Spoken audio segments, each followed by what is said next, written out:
How are y'all doing on this fine Saturday morning? Full of questions, comments, thoughts, concerns, existential crises, probing questions about my childhood.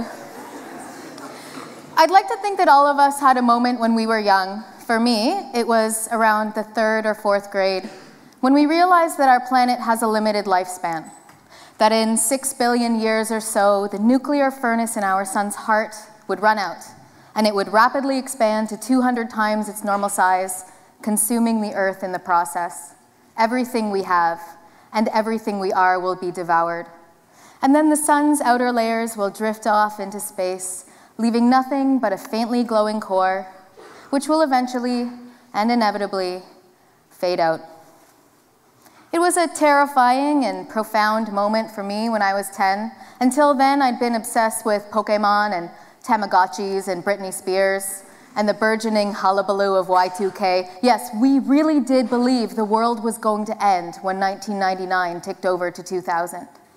One might call the fate of our sun baby's first existential crisis. The first moment when we are really forced to grapple with the eventuality and the potential meaninglessness of our own death.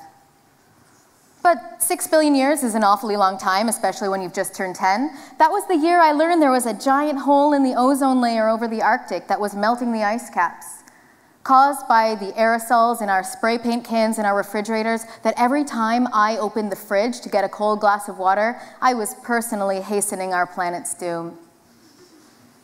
That our planet was going to turn into Venus, or worse, a microwave oven, unless I drew a really great piece of Save the Planet artwork in 3rd period social studies. So I drew the art, and I wrote in my crude 4th grade handwriting to my local politician, telling them why I thought there should be a new law preventing people from painting their houses too many times a year. And I stressed about the destruction of the Amazon rainforest in the 5th grade, and I worried about recycling in the 6th grade. And I lost sleep over melting glaciers in the 7th grade. I have lived my entire life in the shadow of climate change, and it has not gone away.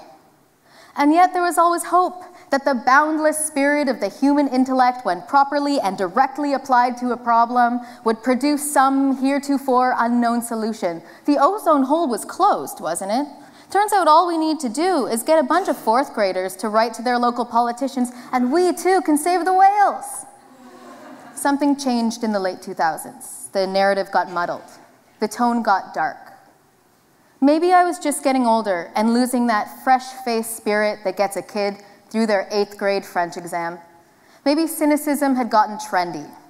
Maybe social media was reflecting our darkest fears back on themselves in an endless feedback loop that only served to intensify them. The problems that we thought were solvable got complicated. We started talking about acidification, the Pacific Ocean garbage patch, nitrites leaching out of the soil, monocultures. We stopped talking about lowercase global warming. We started talking about capital C climate change with fear and doubt. And we weren't sure what was going to come next, because the future that always seemed so guaranteed no longer seemed so.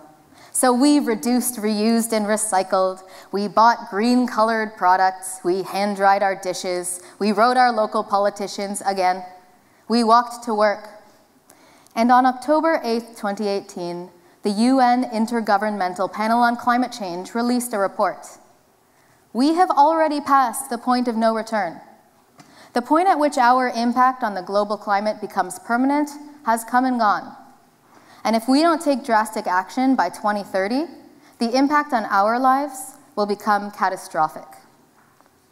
6 billion years is a long time when you're 10. 12 years is about the length of Justin Bieber's career. Psychologist Daniel Gilbert in 2010 described the human brain, that is, the wrinkled mass of neurons that sits in between my eyeballs, as simply evolutionarily incapable of dealing or conceptualizing of a problem of this magnitude. We are, after all, only 200,000 years separated from monkeys that had discovered fire. That's a sneeze in the grand scale of our planet. We're hardwired to run away from hungry predators and to worry about our next meal, not to consider the geopolitical and ethical impacts of buying a pair of shoes that got shipped here from China on a plane spewing carbon into the air. Biology, it would seem, is the limiting factor in our ability to conceive of problems longer than an 80-year timescale, the natural length of our life. Why should the brain worry about anything longer than how long we're going to live? So it would seem then that maybe there's no chance we'll take meaningful action in the next 12 years, beholden as it is to our little monkey brains till the bitter end. And so the vast majority of discourse, the handshaking, the finger-pointing, the finger-wagging, the clickbait titles, is either apocalyptic in nature, the end of all times is here and there is nothing we can do about it, or naive platitudes. Cute little videos of robots picking up garbage, or wine corks made of mostly recycled plastic, or really cute otters holding hands. And in all of this noise, in all of this hullabaloo, there is one question, maybe the last question, that nobody seems willing to ask. What if there's no hope? After all the fish-shaking, the finger-pointing, the clickbait, the assigning of blame, there is one question left for us to ask ourselves, and it may be the most important question we as a species face in the next 10 years. How does one go about having hope for the future when the prognosis is bleak? Our entire lives, after all, are all arranged around the assumption that the future is coming and it's worth waiting for. Our social lives, our education system, our economies, I'm supposed to be saving for retirement right now, are all hinging on that one assumption that the future is coming and we will live to see it. And that may just have been taken out from under our feet. But I'm just a math teacher. I can offer you no solutions. I can tell you how to find the vertex of a quadratic polynomial. It's negative b over 2a. I'm not bold enough to promise you salvation, nor am I cruel enough to insist on a swift and merciless end. All I can do is add to your relentless anxiety that whatever is coming, whenever the end comes, it may come sooner than any of us would like. And yet, my grandfather survived 3 years on his own in the woods. After the Nazis invaded his village and slaughtered everyone else, he was 10. And our parents lived their entire young adult lives in the shadow of mutually assured destruction, operating under the guarantee that they would die in nuclear war.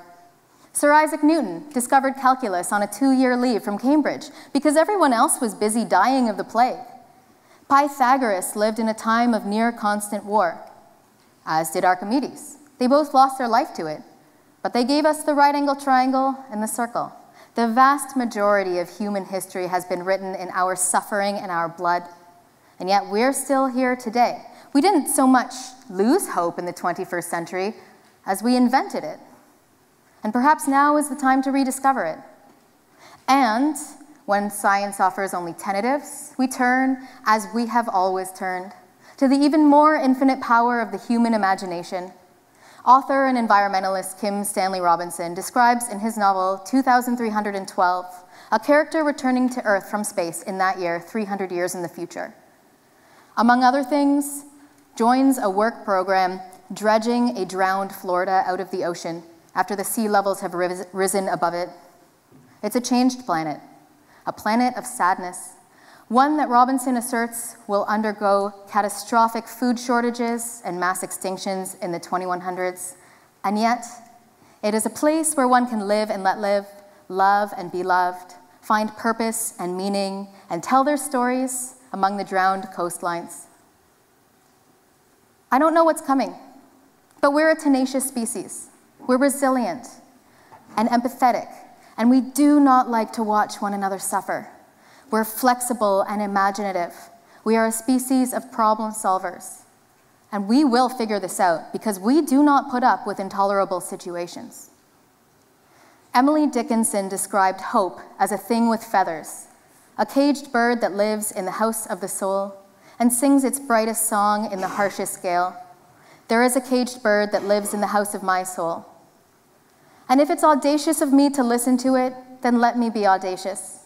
And if it's ridiculous of me to share that with you, then let me be ridiculous. I will trust that impulse, even as we wander into the shadow of the next 10 years. Because when the choice is between hope and despair, we are obligated to choose hope.